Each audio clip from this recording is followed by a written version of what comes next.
Señor los bendiga y los guarde. Estamos en Justicia para Todos con Gilmar Tafur y asociados. Hoy, una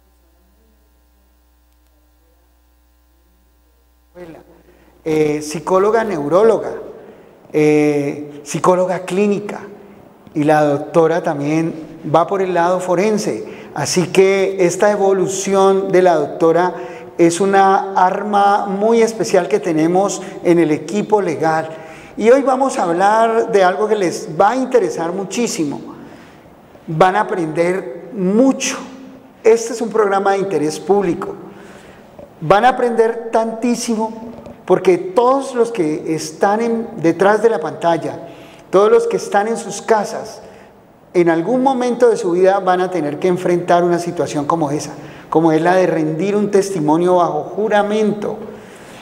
La vez pasada hablamos de la prueba pericial y trajimos a un experto, perito médico, médico laboral, y participó la doctora Jenny Orejuela, psicóloga forense, psicóloga neuróloga y psicóloga clínica, hablando de la importancia del peritazgo en el manejo de la prueba. Recuerden ustedes que para ganar los procesos hay que demostrar los hechos que se alegan, y quien alega los hechos tiene el deber de demostrarlos. Y la vez pasada hablamos de una de las formas establecidas en el Código General del Proceso y en los códigos procedimentales en Colombia para probar los hechos que se alegan.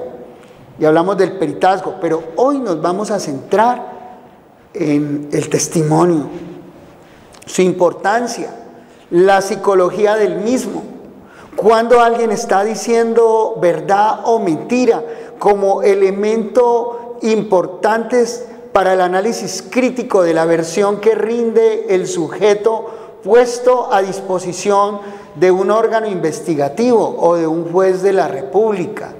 Entonces, vamos a dilucidar, vamos a aprender cómo exponer una relación de hechos percibidos frente a la autoridad o frente a un examinador.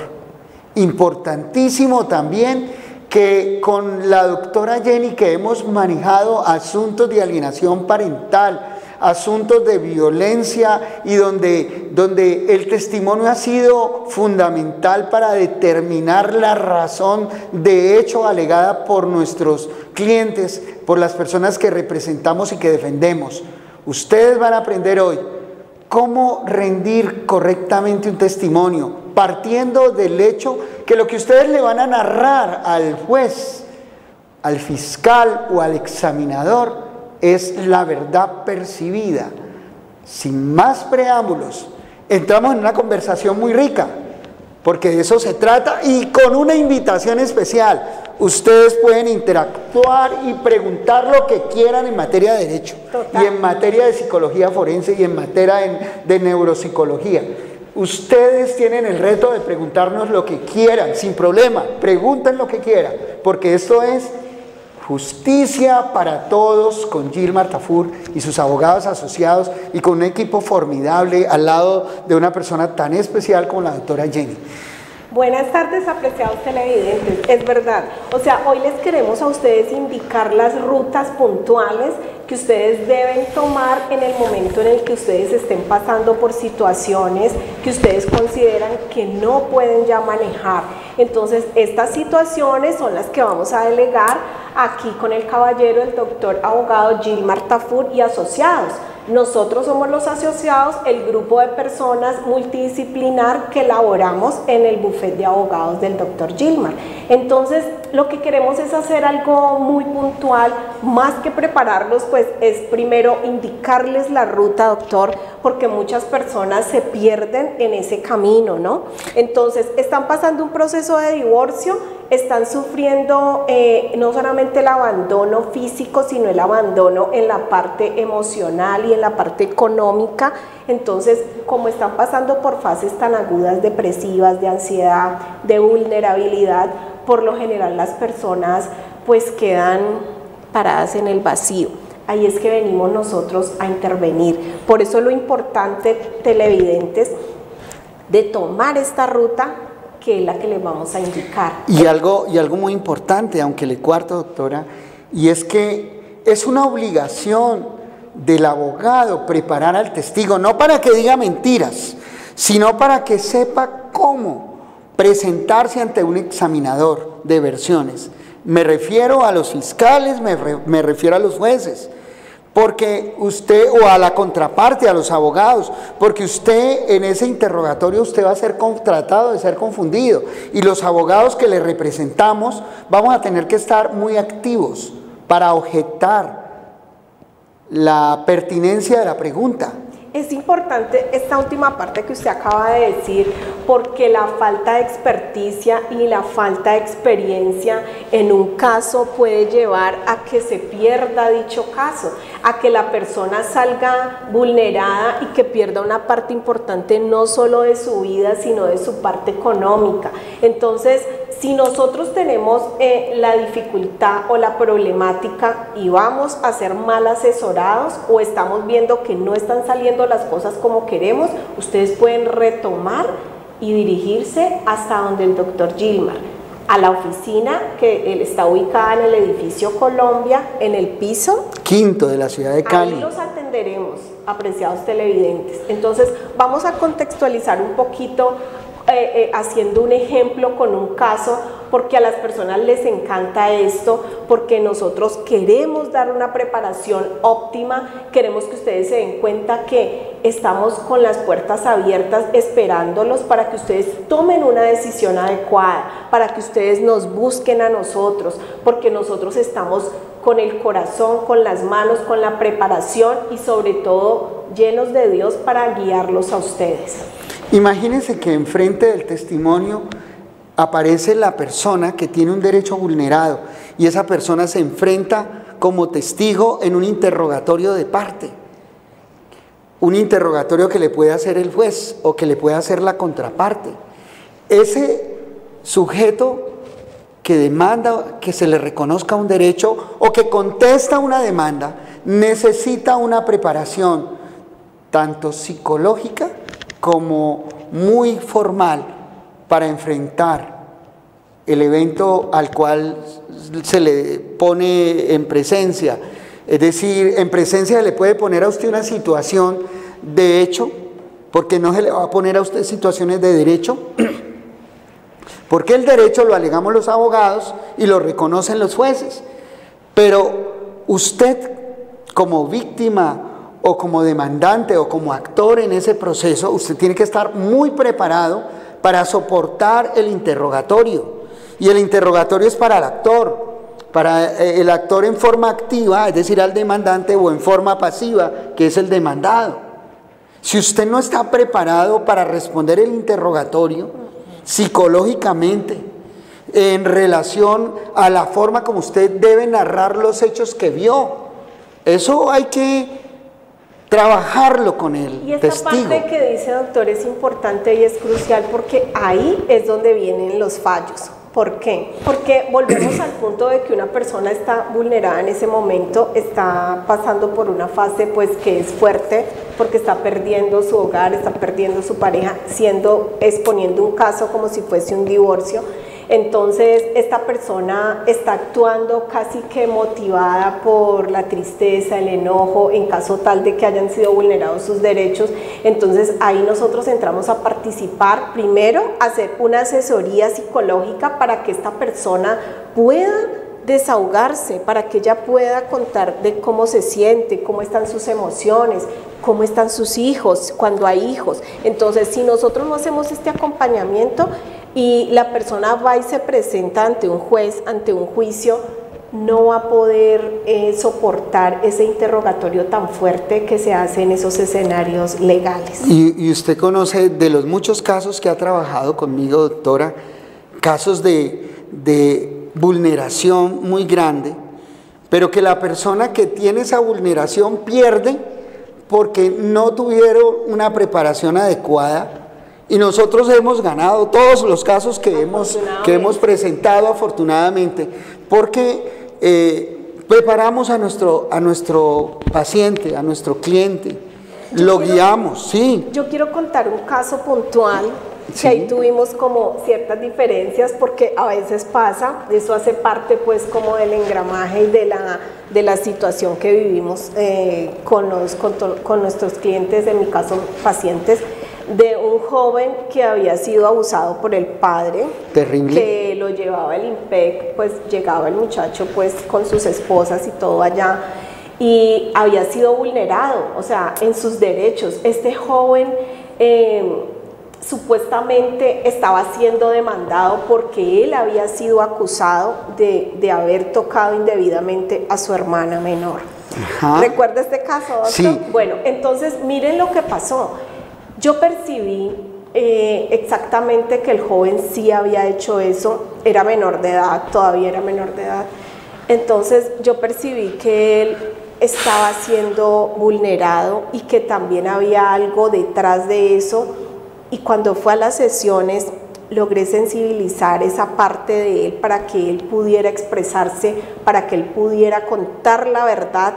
Y cuente usted el resto de lo que pasó en el juicio. Eso fue espectacular porque le demostramos al panel judicial que este hombre, este niño era todavía un menor de edad, era una víctima más del abuso de su propio padre, y el padre lo había denunciado penalmente por haber él abusado de su hermanita, que era la hermanita que tenía con la siguiente mujer.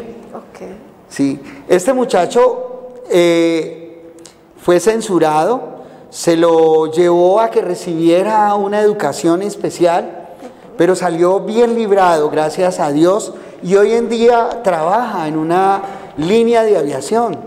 Ya es mayor de edad, se educó, le hicimos acompañamiento espiritual y lo sacamos adelante, pero a su papá le abrieron un proceso por los actos sexuales abusivos, ¿sí? Él desbordó su relación parental y lo abusó, y entonces ese tipo de abusos se repiten. El que lo recibe lo repite, y lo repitió en su propia hermana, hija de su papá, más no de su mamá. Y fue muy interesante el trabajo que hiciste, porque después de que le hablaste, él ya me contó a mí lo que le pasaba, y yo pude alegar eso como un elemento para ayudarle en la defensa de él, y prosperó el elemento. Miren lo importante que es en esa parte, doctor, apreciados televidentes, de darle un buen manejo, de darle una asesoría puntual en esa parte psicológica, porque las personas se encuentran atemorizadas. Cuando un joven ha sido víctima de abuso, por lo general se siente que él es el culpable, siente yo soy culpable, esto lo tengo que callar, no puedo hablar de esto. Entonces, cuando se llega a esos escenarios del consultorio clínico, es un espacio donde la persona puede hablar sin sentir que alguien los va a juzgar, que alguien los va a señalar, y en un caso tan delicado como es que este adolescente está siendo acusado de abusar a su hermana, pero él mismo era la víctima. Él era la víctima. Era la víctima de su propio padre. Exacto. Entonces, se logró concretar eso. Ahora vamos a pasar a un segundo caso, que me encanta poner los ejemplos de los casos. Con este caballero, obviamente omitimos los nombres por razones lógicas de proteger la identidad del paciente.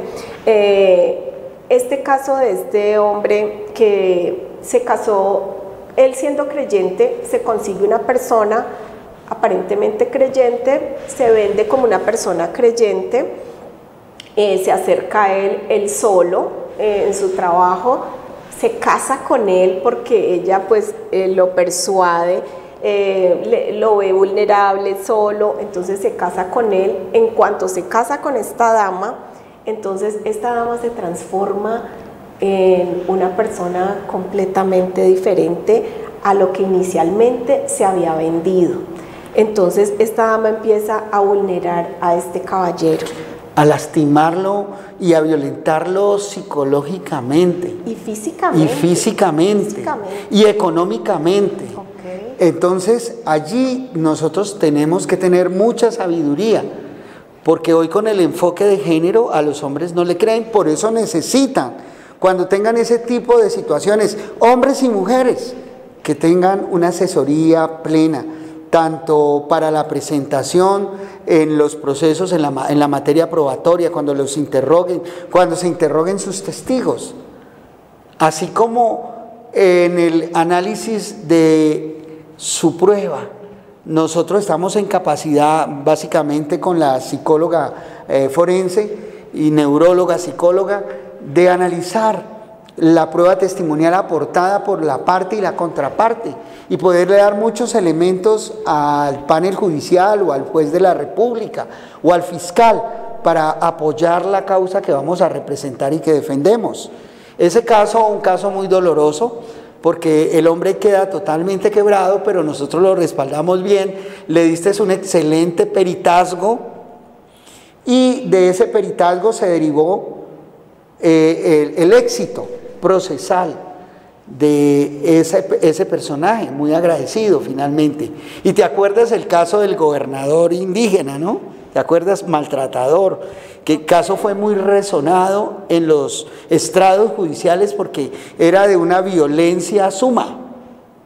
Y entonces esa chica había sido tan violentada que había sufrido en su personalidad y pudimos demostrarle a los jueces de la República el tamaño de la violación a su integridad. Por supuesto, el fallo fue favorable y se vino con una narrativa judicial, un fallo muy constitucionalizante de lo que es la violencia de género. Y es que en esa parte tenemos que clarificar algo. La persona en ese momento que está siendo vulnerada no tiene las herramientas psicológicas ni verbales, doctor, para comunicar su dolor, para comunicar su estado. Entonces ahí es que tenemos que intervenir nosotros para decirle, bueno, primero que todo vamos a usar las herramientas que conocemos como profesionales. Porque el que está vulnerado habla desde el resentimiento.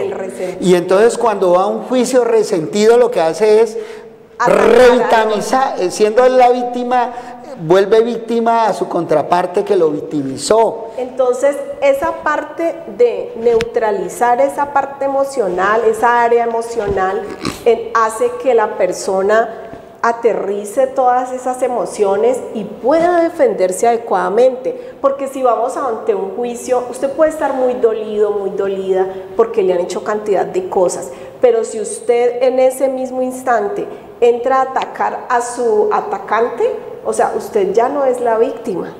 Delante de ese juez y delante de esos peritos que están ahí, usted también es una persona que está ejerciendo violencia. Y entonces hay que cuidar mucho la manera como el juez va a percibir tu manera de expresarte, tu lenguaje no verbal y tu lenguaje verbal, porque es que allí es donde ganás el juicio o lo perdés en materia del testimonio, en materia del interrogatorio. Entonces, cuando nuestros pacientes, nuestros clientes van donde nosotros en cualquiera de las áreas del conocimiento jurídico, porque todo esto aplica para el derecho público, para el derecho administrativo, para las demandas de responsabilidad, para las demandas de indemnización de perjuicios, porque hay los perjuicios morales que se cobran y se pagan más caro que los perjuicios materiales, porque el daño moral es infinito en cuanto al quebrantamiento del ser. Me encantaría hablar en esa parte de la agresión pasiva, o sea, los pasivo-agresivos, porque es que a veces creemos que la forma de violencia, doctor y apreciados televidentes, es solamente porque se le ve el morado, porque se le vio la fractura, pero hay otro tipo de violencia que no podemos seguir naturalizando, doctor. ¿Cuál tipo de violencia es? Y le vamos a colocar ejemplos. Una ama de casa, o sea, ha estado cuidando a sus hijos y a su esposo todo el tiempo, pero dejó truncada su carrera profesional. Entonces le dice a su esposo, quiero terminar mis estudios, y él, ¿pero para qué?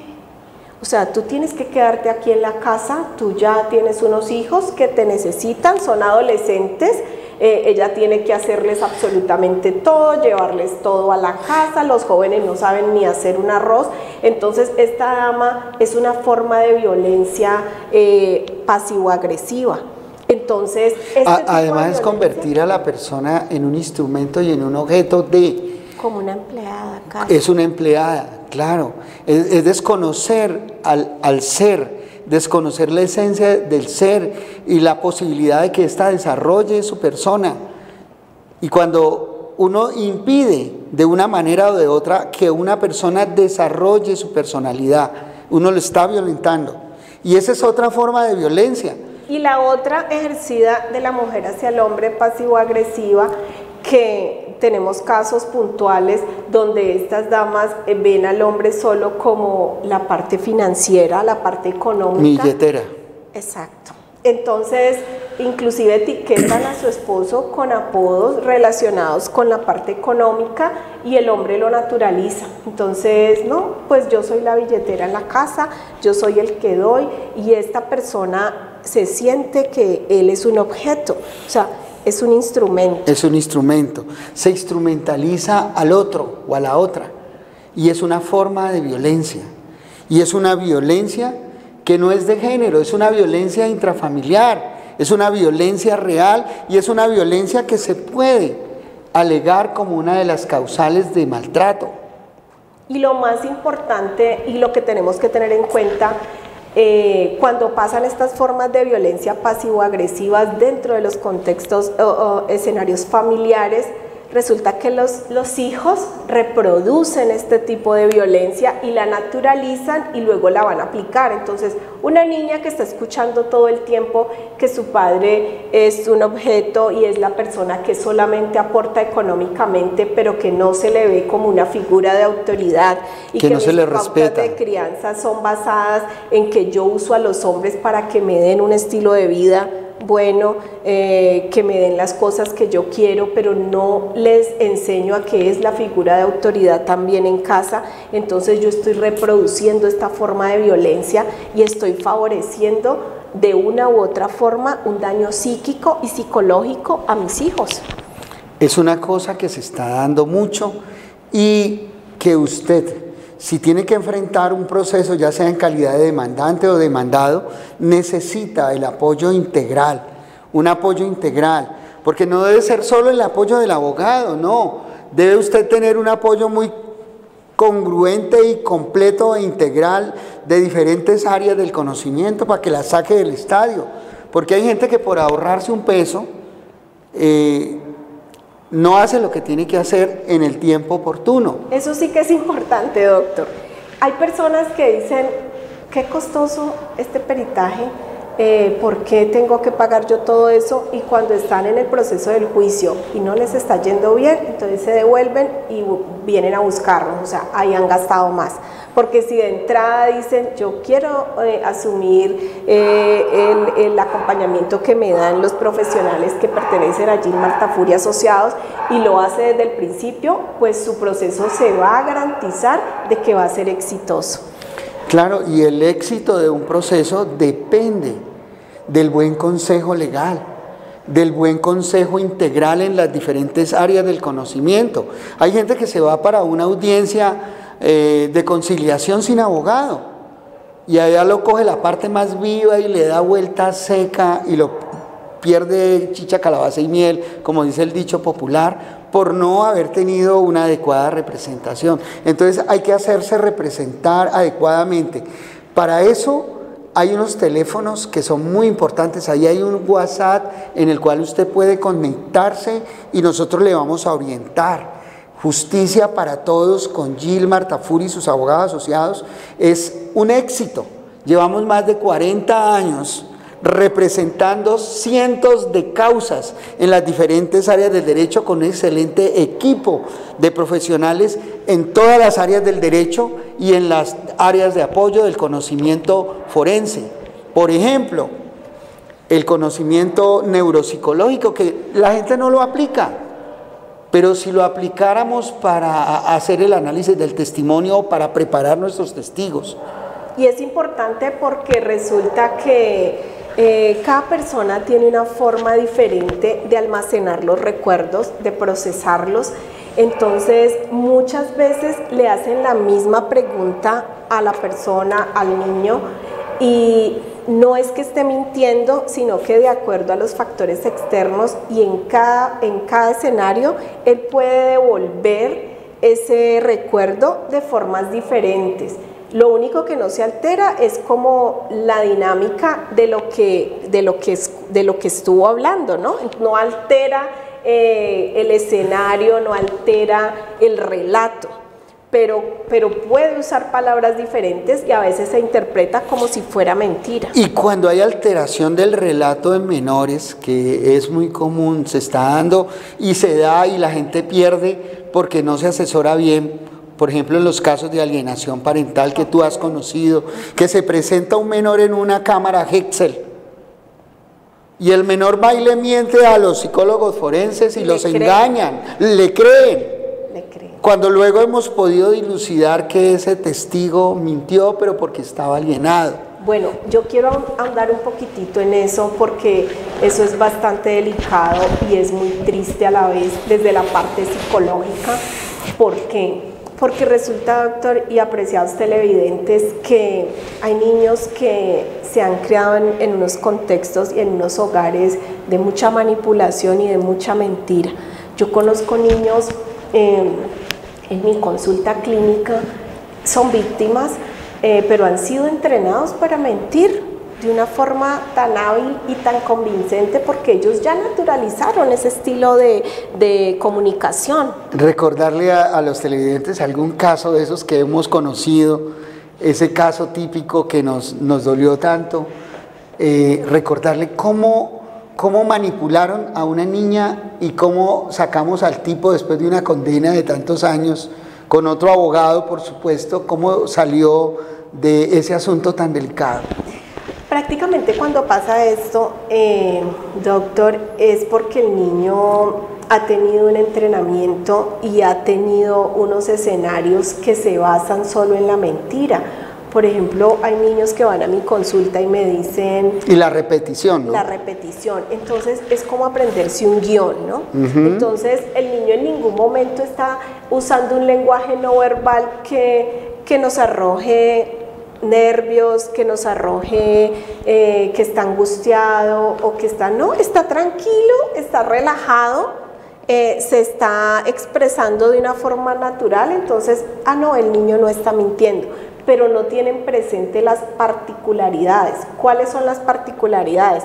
Que si un niño crece y todo el tiempo ha estado viendo la forma en que mienten, su entorno familiar, que es el primer escenario de socialización, es la casa, entonces ese primer escenario le proporcionó ese aprendizaje, ese niño fácilmente puede llegar y ser manipulado y puede ser usado y puede mentir de una forma natural porque para él es natural. Y entonces ahí vienen las condenas, y vienen las condenas para aquellos que no usaron los recursos que la misma ciencia tiene. Ese es el fallo. Ese caso típico que conocimos, tan doloroso, que los abogados que estaban interviniendo eran buenos oradores, pero se les olvidó el recurso de la humildad, que para uno defender con gracia y con éxito tiene que tener humildad, para saber que uno no se las sabe todas y que necesita un recurso de apoyo. Y esos abogados no usaron los expertos para refutar. Porque se puede refutar. Usted puede tener en su contra un peritazgo de un profesional excelente, reconocido, usted lo puede refutar. Si usted no está de acuerdo, usted debe refutarlo si no es verdad. Exacto. Es como enfrente del testigo, que es la materia de nuestro diálogo para que la gente aproveche. El testigo, es deber del abogado interrogar al testigo, saberlo interrogar, buscar si el testigo está mintiendo, y por eso el abogado debe conocer muy bien la psicología del testimonio y la psicología del testigo que está interrogando, quién es, qué estudió, cómo piensa. Mire, en un caso fue famoso y que yo tuve el privilegio de afrontar, Lo tomo después de que al paciente le han metido una condena grandísima. Y entonces los parientes desesperados van y buscan el equipo legal y buscan mis abogados penalistas del equipo, pero los dueños del caso querían que yo estuviera ahí al frente.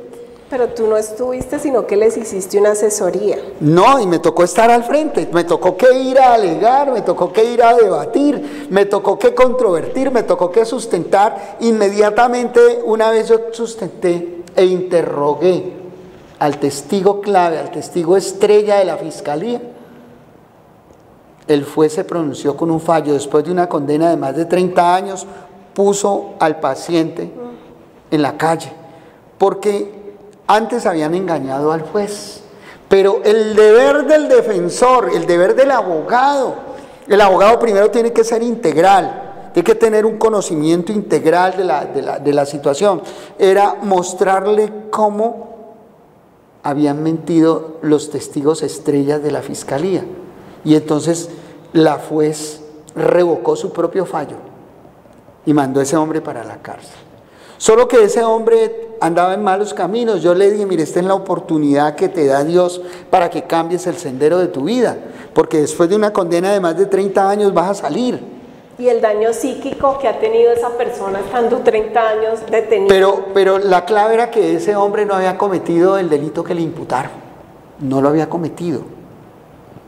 Y entonces pudimos, a través del interrogatorio al testigo estrella, desbaratar la base que había servido como fundamento para que el juez de conocimiento condenara a 30 años o más.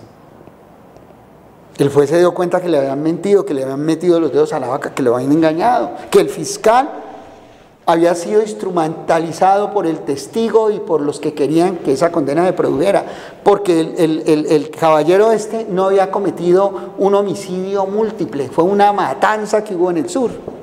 Miren lo importante de buscar una asesoría a tiempo. O sea, cómo una persona puede estar privado de la libertad 30 años por crímenes que él no cometió. No había cometido ese crimen.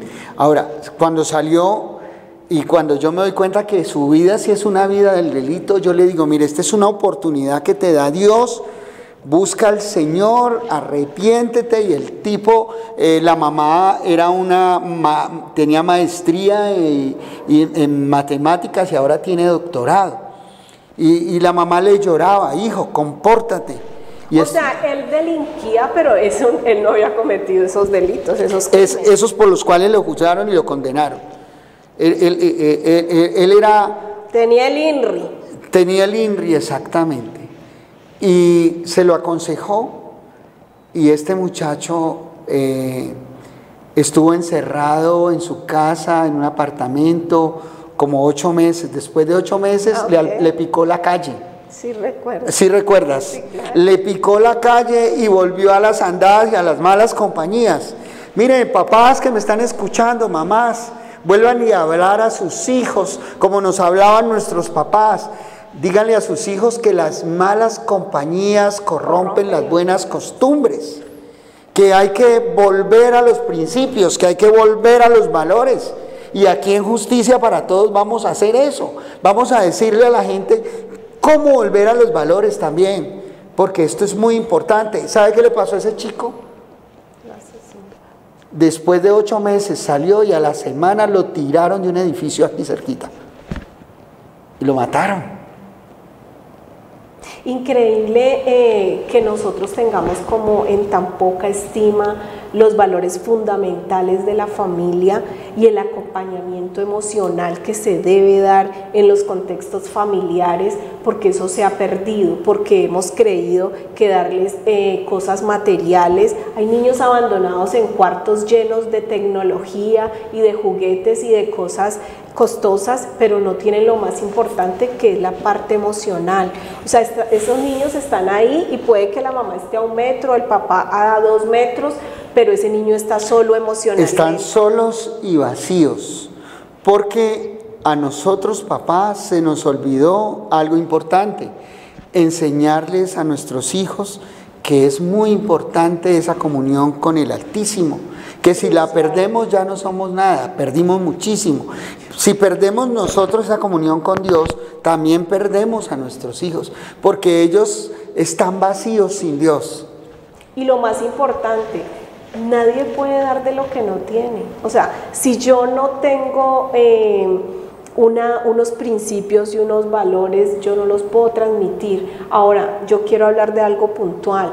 Hay gente que está en matrimonios o en relaciones completamente disfuncionales, no somos partícipes ni queremos abogar por dividir las familias, pero hay familias que son destructivas para sus hijos. Y que es mejor hacer una disrupción entre ese matrimonio, es decir, terminar ese matrimonio que produce tanto daño a sus hijos, que les produce daño moral, daño en la salud, que algunos terminan suicidándose, que continuar por aparentar un matrimonio que no tiene sentido.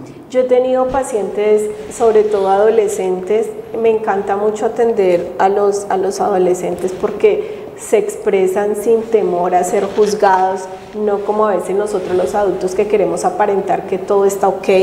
Entonces un adolescente me contaba y me dice, psicóloga, yo puedo traer aquí a mis papás para que usted por favor los aconseje para que se separen. No soporto este estilo de vida donde a diario hay violencia de parte y parte. Y me quedaba pues súper aterrada porque era más maduro el adolescente que sus propios padres. Y que la violencia se genera en ambas partes, como lo dijo el adolescente. Es decir, regularmente estamos hablando de la violencia contra la mujer, pero también hay violencia desde la mujer. Hay violencia para los hijos. Y regularmente la que ejerce la violencia sobre los hijos, en la mayoría de los casos, porque también existe violencia de los papás hacia las hijas y los hijos. Y también hay una violencia, doctor, de los hijos hacia los padres muy común y muy naturalizada en estos tiempos. Hay padres que les tienen miedo a sus hijos. Total, es lo que está pasando ahora. Y entonces el hijo va a salir y la mamá, ¿y usted por qué lo deja salir a esa hora, ese menor, a tal hora? No, pues que la verdad no quiero que se enoje. Temor, eso es temor. Temor a la reacción de ese hijo, temor a que se enoje, cuidado, se enoja. Entonces yo mejor me quedo callada y que se vaya a correr peligros. Una de las áreas del derecho donde contamos con un equipo excelente es el área precisamente del derecho de familia. Y allí contamos también con el apoyo de la doctora Jenny y el apoyo de las trabajadoras sociales. Cuando hacemos los familiogramas, nos vamos con toda para ganarle a la persona que representemos, definitivamente. Y les quiero hablar del valor agregado de esta firma de abogados en la cual laboro hace más de, ya no me acuerdo, doctor, hace como 10 años, bueno. Ese es un valor agregado porque la mayoría de abogados quieren, pues, todos trabajamos por recursos, pero hay algunos abogados que no quieren ayudar a la familia ni quieren abordar todas esas temáticas conflictivas y problemáticas que son sociales, porque ya son sociales, sino que se quieren solamente centrar en el caso y yo gano, pero dejan aparte ese daño psíquico que te están teniendo las familias. Total.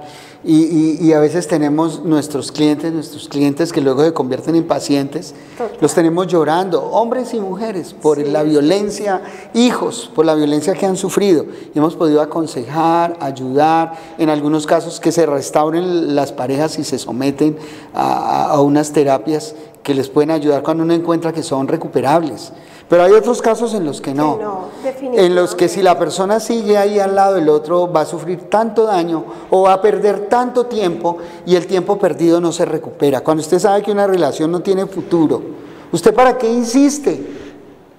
Para hacerse daño, para autodestruirse. Entonces termine eso, pero termínelo con elegancia y termínelo bien y termínelo con apoyo psicológico y termínelo sacándolo adelante con el caso legal. Total. Además nosotros les hacemos la asesoría para que ustedes tengan las herramientas oportunas para superar ese duelo. No es que favorezcamos el divorcio, favorecemos el bienestar psíquico, la salud mental, favorecemos el bienestar familiar. Tenemos los mejores abogados en cada área del derecho. Por ejemplo, en nuestra área de derecho laboral tenemos jueces laborales de la República. En derecho administrativo tenemos jueces, magistrados de la rama judicial. Y tenemos la determinación, sobre todo de ser muy estudiosos, muy investigativos, muy coherentes en el manejo de su asunto. Y entonces le metemos todos los apoyos que usted necesite. ¿Por qué? Porque mi pueblo perece por falta de conocimiento. Y la ignorancia de la ley no sirve de excusa. Jamás. Y entonces le agregamos un ingrediente, el conocimiento de nuestros profesionales de apoyo. Eso es muy importante. Y volvamos a aterrizar en el testimonio. ¿Cuándo descubrimos que un testigo está mintiendo, doctora? Cuéntele a la gente. Bueno, ¿cómo descubrir lo que está mintiendo? Eso es un abordaje que se debe hacer, casi siempre lo hemos hecho desde el acompañamiento psicológico y en la observación participativa, ¿no? Se hace una entrevista clínica y en esa entrevista clínica uno revisa las particularidades. No solamente es lo que el paciente habla, las frases que usa, las palabras, sino el lenguaje no verbal. O sea, cualquier movimiento es un indicio. Hay que tener en cuenta, y ahí es que de pronto se cometen fallos, que por ejemplo, hay personas que ante una entrevista se van a poner nerviosos, ¿no? Se ponen nerviosos y es natural. Hay otros que no, que lo manejan bien. Yo digo que ahí tiene que ser mucho la experticia del entrevistador, porque por eso es que lo que tú decías, que han engañado a psicólogos forenses en la Cámara de GESEL, que han estado ahí observando y dicen, está diciendo la verdad, pero resulta que hay gente que es muy audaz, como lo que yo les explicaba al principio, porque uno tiene que revisar esas particularidades. Hay que ver cómo es el engramaje familiar, hay que ahondar en todo, por eso los peritazgos los hago en varias sesiones que son casi de 2 horas, donde se puede entrevistar al núcleo familiar, no solamente a esa persona para prepararla cuando vaya ante un juicio. Muchas veces estamos en un caso, doctor, y nos hemos dado cuenta que el mismo cliente nos está engañando, ¿no? Entonces nosotros lo percibimos, venga, no vaya a hacer esto, allá se van a dar cuenta, no podemos participar de eso, más bien manejamos el caso desde la honestidad, pero también encontramos que está siendo vulnerado en algunas áreas. Sí. Entonces la particularidad es hacer un buen estudio, hay pruebas científicas que son aplicables, aunque estas pueden fallar, ¿no? O sea, todo lo que nosotros apliquemos científicamente comprobado puede fallar, doctor. A propósito del polígrafo. Okay. El polígrafo, el detector de la verdad o la mentira. Resulta que una de las cosas que aplico yo, o con el equipo legal, yo le aconsejo a mis abogados del equipo, bueno, valoremos los testigos, porque no basta con una cantidad de testigos si no tienen nada que aportar, o si su aporte es contradictorio, o va contra la dinámica que vamos a desarrollar para sacar adelante una causa justa. Entonces yo acostumbro y aconsejo a mi equipo entrevistar muy bien al testigo con base en los hechos relevantes que vamos a exponer. Si el testigo no sabe realmente de los hechos, ¿para qué me voy a poner a decirle diga esto o diga lo otro? Porque finalmente un entrevistador hábil lo va a desmentir, lo va a ubicar como un testigo mendaz y se va a ganar una compulsa de copias y va a perjudicar los intereses que estoy representando en un determinado juicio. ¿Puede terminar con un proceso legal en sí? Claro, por falso testimonio o si son otro tipo de engaños por un fraude procesal. Entonces, una de las técnicas a usar es entrevistar primero al testigo. Yo le digo, por favor, tráigame todos los testigos. Y yo converso con ellos y entrevisto al testigo y me doy cuenta si sirve o no sirve. Y si no sirve, tomo la determinación de desecharlo como mi testigo.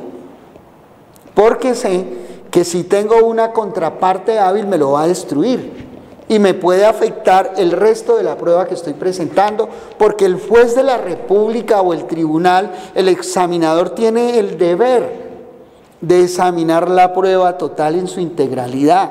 Por eso el manejo de la prueba es tan importante, porque es con el manejo de la prueba que yo puedo probar los hechos que se alegan. Si yo estoy diciendo que hay un maltrato psicológico y me voy diciendo que ese maltrato psicológico solo por el dicho de él o de ella y no presento una prueba de carácter pericial, ¿cómo el juez me va a creer finalmente que ha habido un maltrato psicológico? No voy a poder probar nada. Y también hay otro factor importantísimo, y es ¿cuál? Que resulta que hay testigos que sí estuvieron en la escena, que han estado y que han sido partícipes de todo eso, pero tienen una personalidad ansiosa o nerviosa, entonces necesitan un apoyo psicológico y necesitan una orientación para presentarse como testigo. Entonces eso es crucial. Es crucial. Un testigo se me orinó en la audiencia. Claro, y ese testigo no tenía determinación de decir mentiras, sino que el pánico escénico que le generaba la presentación ante el juez, que lo intimidaba primero con el famoso di jura decir la verdad y nada más que la verdad. No, ya no presentan la Biblia porque estamos en un estado laico, ¿no? Pero el solo hecho de jurar y entonces le leen el Código Penal, promete usted decir la verdad y nada más que la verdad. Es tensionante. O si usted calla. En el manejo del testimonio hay que orientar muy bien al testigo en el sentido de que no debe hablar más de la cuenta, sino ser conciso sobre los hechos que tiene conocimiento, narrarlos con claridad, qué es lo que realmente percibió, qué vio, porque una cosa es ver y otra percibir, son dos cosas distintas. Por ejemplo, en un interrogatorio yo le pregunté a un testigo que estaba hablando de que habían llegado unos personajes en un vehículo. En una primera versión, ese testigo había dicho que el vehículo era un taxi de servicio público y que era amarillo. Entonces, en la segunda vez que yo le interrogué, yo no le pregunté si era un vehículo de servicio público porque seguro me iba a decir que era un taxi y los taxis son amarillos o blancos. Entonces yo le pregunté de qué color era el vehículo. Como había mentido, se le olvidó que había dicho que era un vehículo de servicio público, dijo que era de otro color. Entonces inmediatamente yo le argumenté al juez que el testigo estaba mintiendo y empecé a cogerle el viejo interrogatorio y a desbaratarlo. Entonces uno tiene que entrevistar antes a su testigo. Si el abogado de la contraparte se hubiera tomado el trabajo de escuchar nuevamente a ese testigo y el testigo y le hubiera dicho, bueno, ¿en qué vehículo fue que se dieron estos hechos? Se hubieran dado cuenta. El tipo le hubiera dicho, pues realmente no me acuerdo.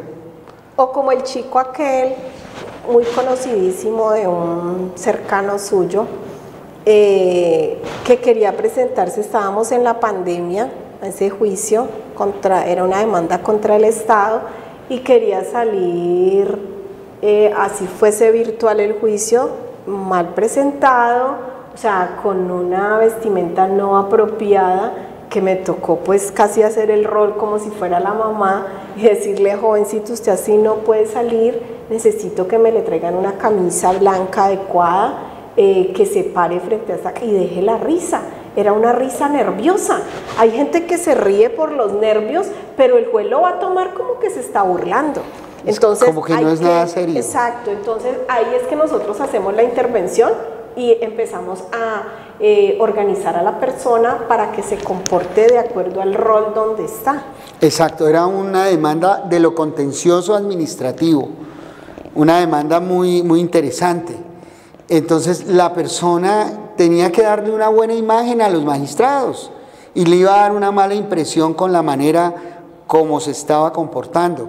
Bueno, este es Justicia para Todos con Gilmar Tafur.